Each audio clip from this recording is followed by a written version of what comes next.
What's a not safe for work detail about a historical figure that's normally left out of the history books? Hi Reddit guys, subscribe now, or I will fart. It's said that Henry VIII exploded in his coffin. Dogs then licked up the Henry juice. As I mentioned in a different comment, this also happened to William I aka William the Conqueror. Church reeked of dead body for days. Apparently he swelled in his coffin, opening it slightly. Some also attempted to close the coffin again, and the results were very messy. Gallagher stage show levels of messy. The first thing the father of microbiology, Anton van Leeuwenhoek, put under a microscope was semen. They understood that semen was integral to the creation of life, but didn't yet understand the concept of single-cell organisms. He fully expected to see tiny little humans in his jizz. So yeah, the first thing he did was whack off on a slide and look at it. As I recall, he didn't do the deed himself. Mrs. Van Leeuwenhoek is credited as lab assistant. Hoppy frick. This is now my top comment of ever. Weirdos. Not all heroes wear capes. George Washington had severe hemorrhoids, to the extent that he couldn't even ride a horse in a battle sometimes, and had to be pulled on a cart. Guess we now know why he was standing on the boat in that one painting. Washington. No, it's fine. You brave men deserve the seats. I'd rather stand anyway. Soldiers. What a thoughtful and stoic leader. In school I was taught that Ben Franklin had a string of pearls that was several feet long. He would add a pearl to it each time he slept with a new woman. JC, what kind of school did you go to? The school of hard clocks. Paul Revere would ride from Boston to Newport RI to cheat on his wife. No, babe. For real, the redcoats are actually coming. I swear. The great magician Houdini once escaped a prison cell while fully nude as to not hide anything to escape. However, what the guards failed to check was that he hid a skeleton key in his ass cheeks. I remember doing a school report on him. Another was being locked nude in a Russian horse-drawn trailer, which was all metal with tiny barred windows. He convinced them to let him have a last kiss goodbye, and was passed lockpicks into his mouth which he used to escape. He'd also taught himself to regurgitate lockpicks by lowering a small potato down his throat on a string and bring it back up. He was just too thick for them to notice the key. Finally, being dummy thick actually helps you evade the guards. He clenched, so his ass cheeks couldn't clap and alert the guard. Abigail Adams apparently spent a lot of time worrying that her son John Quincy Adams would jerk off or bang holes when he left the house, and advised against doing both in several letters to him. You must only do that at home, son. Have a good day at school, son. Don't forget your lunch. And remember, if anyone offers you a whore, just say no. Mary Shelley, the author of Frankenstein, who also popularized Gothic literature, used to meet up with her future husband, poet Percy Shelley, at the cemetery where her mother was buried. They would meet up and have angsty shreks on her mother's grave. BC she was goth as hell. Moreover, Frankenstein was inspired by her fascination with reanimation, the idea of bringing something dead back to life. When she learned about this idea, she was obsessed with the idea of bringing back her baby who died days later after being born, thus sparking the idea of the monster of Frankenstein. That wasn't that unusual. Cemeteries also served as public parks until the 1900s.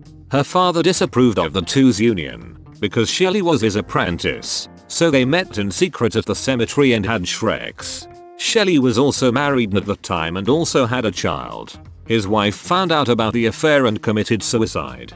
Soon after, Percy Shelley and Mary Shelley eloped and had a baby, who died, and traveled Europe together.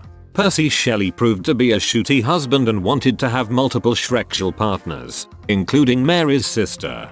When Frankenstein was first published, Percy Shelley initially took credit for the novel. I wish I had sources, but I learned all of this in an English literature class by a professor who wrote her thesis on Mary Shelley. Yeah, the two of them traipsed across Europe and their kids kept dying. Like seriously, multiple children of theirs died in various Euro locations.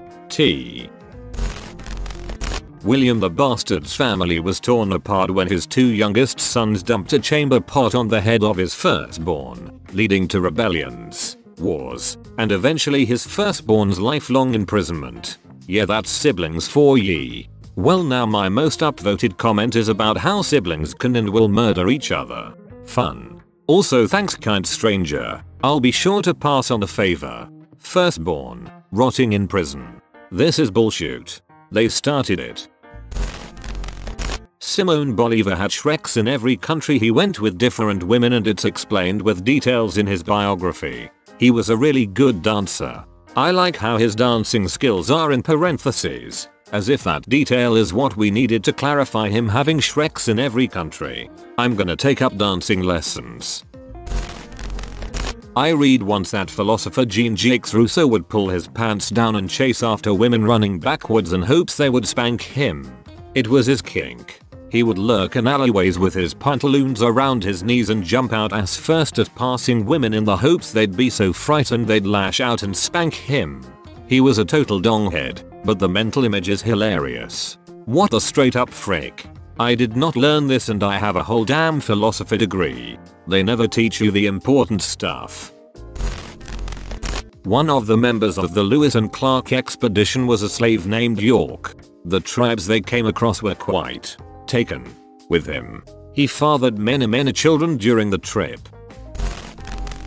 Ben Franklin slept around and mostly stayed in France for the prostitution. He also wrote at length the benefits of sleeping with older women, including their experience, lack of interest in anything exclusive, and inability to get pregnant. This man had it all figured out. To quote, he also thought all cats look the same in the dark. Motherfricker made his own money and was president of the OG anti-slave movement. Dude was ahead of his time. Leonardo da Vinci kept poems and jokes about peanuts. Kept, like had a collection of, or did he write them? He wrote them, kept a few in his journals. So he's like Jonah Hill's character from Superbad, filling all his journals full of dongs. So this one day I was finishing up this big, veiny, triumphant bastard. Oscar Wilde described himself as addicted to sucking cock and said it inspired him. Love is a sacrament best taken kneeling. Somewhat unrelated, but my favorite quote of his just maybe. Everything in moderation, including moderation. An iconic lad. Mine is I can resist everything except temptation. Also Oscar Wilde and Walt Whitman almost 100% definitely fricked. Gouverneur Morris wrote the language to much of the Constitution, including the preamble. He also had a wooden leg, because he broke it so bad it had to be amputated. The accepted story is that his leg was caught in the reins of his horse as they got spooked, but the rumor that went around was he broke his leg jumping from a window to escape the husband of a woman he was sleeping with. In revolutionary France, a crowd surrounded his carriage, because they thought he was a French aristocrat. He took his wooden leg off and pointed it at them, saying he lost his leg in the pursuit of liberty. He also died from complications after using a whalebone as a catheter. Did not see that ending coming, gotta say. Benjamin Franklin liked to take air baths, which meant sitting in the window of his London house with the windows open, totally nude. I have visited that very house, which is now a museum, and stood in that very window. They are big Georgian style windows, and I suspect that anyone in the house opposite or possibly even glancing up from the street from the right angle direction would have seen the full founding father. He was also a stoner, an occultist, a drunk. He fricked a lot, and was a scientist. So he was kind of America's founding badass uncle. Raphael, the Italian painter, not the Ninja Turtle, is believed to have died from exhaustion from non-stop Shreks. Oh, so the boned till I croaked in his herb is literal. I'm an MC shredder, but I get the feeling the Ninja Turtle would never die from exhaustion from non-stop Shreks. Edgar Allan Poe married his 13-year-old cousin and would sleep in her coffin with her after she passed away. That's so on brand for him.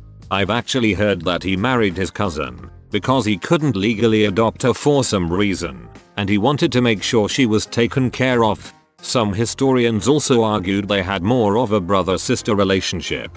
There are varying accounts of their marriage, so it may not be gospel truth, but I do know that Poe had rivalries with journalists who liked to print nasty things about him. Cool dude. Creative genius, misunderstood and miserable in his time. It is true that back then women couldn't own property, so the easiest legal way for Poe to make sure his cousin wasn't living on the streets was to marry her. Which is why it's possible that they weren't romantically involved in any way. This stuff used to be more common in other parts of the globe too. During 1942, in a war planning visit to Washington, a British delegation including Winston Churchill stayed at the White House. The president wheeled into Churchill's bedroom one afternoon to discover the prime minister stalking the room in the nude, puffing on a cigar as he dictated to a male secretary. As Roosevelt spun about to leave, Churchill called him back, adding, "The Prime Minister of Britain has nothing to conceal from the President of the United States." Just imagine FDR spinning those wheels as quickly as possible. Okay Reddit guys, subscribe now, or I will fart.